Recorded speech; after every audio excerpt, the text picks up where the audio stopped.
रिंकू, हाँ जी, ये देख। आगे तो चले। सत श्री अकाल बीजी। सत श्री अकाल पुत्र। अब साफ दिखाई दे रहा है बीजी।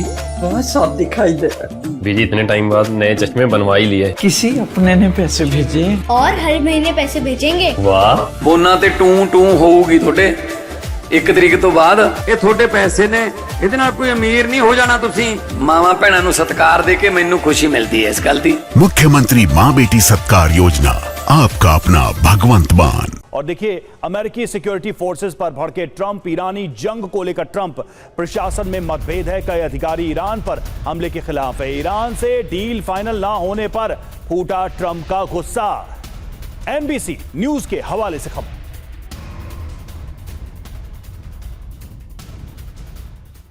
तो अमेरिकी कमांडर्स पर डोनाल्ड ट्रंप भड़के हैं क्या? ये सवाल हम क्यों पूछ रहे हैं? क्योंकि खबर इसी से जुड़ी सामने आई है। खबर क्या है? ईरान जंग को लेकर डोनाल्ड ट्रंप प्रशासन में मतभेद की जानकारी। डील फाइनल ना होने पर ट्रंप का गुस्सा फूटा है। बड़े अधिकारियों पर गुस्से में चिल्लाए ट्रंप। कई अधिकारी ईरान पर हमले के खिलाफ राष्ट्रीय सुरक्षा टीम से ट्रंप ने जताई नाराजगी। तो ट्रंप क्यों भड़के? 5 महीने बाद भी जंग का मकसद तो साफ नहीं होता दिख रहा। ईरान में अमेरिकी हमलों के टारगेट पर भी कंफ्यूजन अभी भी बरकरार है। और हॉर्मुज से लेकर अब तक संशय बरकरार है। ईरान की मिसाइल ड्रोन क्षमता पूरी तरह से खत्म नहीं हुई है। एनबीसी न्यूज के हवाले से यह दावा किया जा रहा है।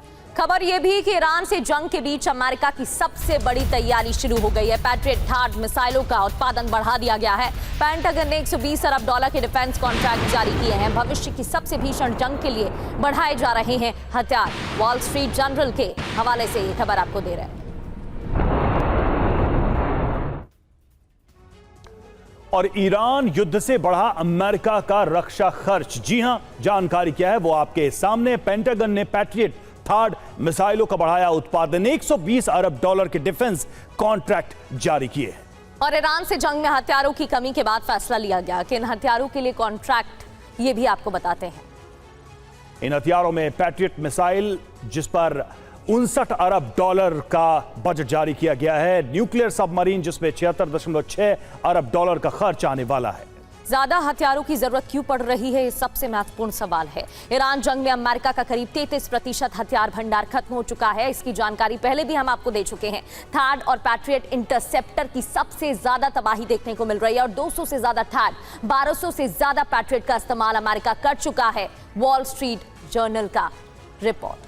और ईरान के रक्षा मंत्री इजराइल काट्ज की ईरान को धमकी। क्या है धमकी? इजराइल से उड़ान भर रहे हैं अमेरिकी फाइटर जेट्स।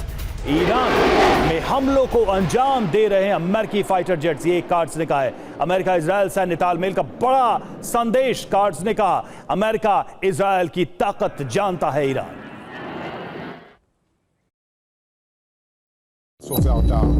זה מצב. עובדה שכרגע זה יכול להשתנות עוד שעה.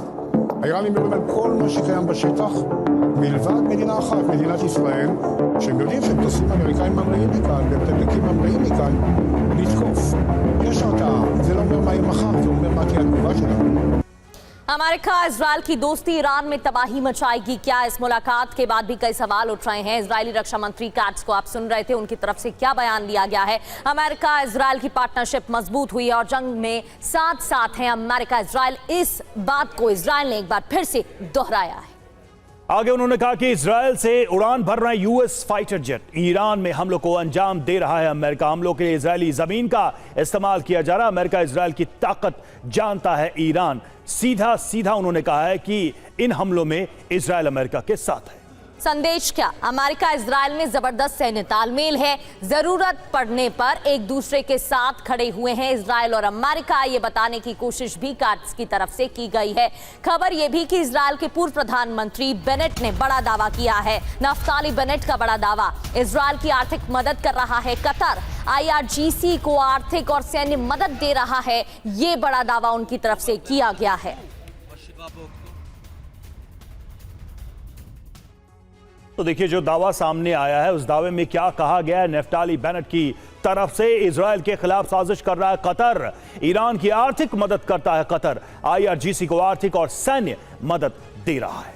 कतर लगातार इजरायल के खिलाफ साजिश रच रहा है। सत्ता में लौटे तो कतर को दुश्मन देश घोषित करेंगे। बेनेट के आरोप पर कतर ने जवाब भी दिया है। क्या कहा वो भी आपको बताते हैं। ये जवाब है कि बेनेट के आरोप झूठे हैं, राजनीतिक फायदे के लिए गलत आरोप लगाए जा रहे हैं। कतर ईरान की इनसाइड स्टोरी भी समझ लीजिए। दोनों देशों के आर्थिक हित जुड़े हुए हैं, क्षेत्र साझा करते हैं दोनों देश, हमेशा कूटनीतिक संपर्क मजबूत रहे हैं।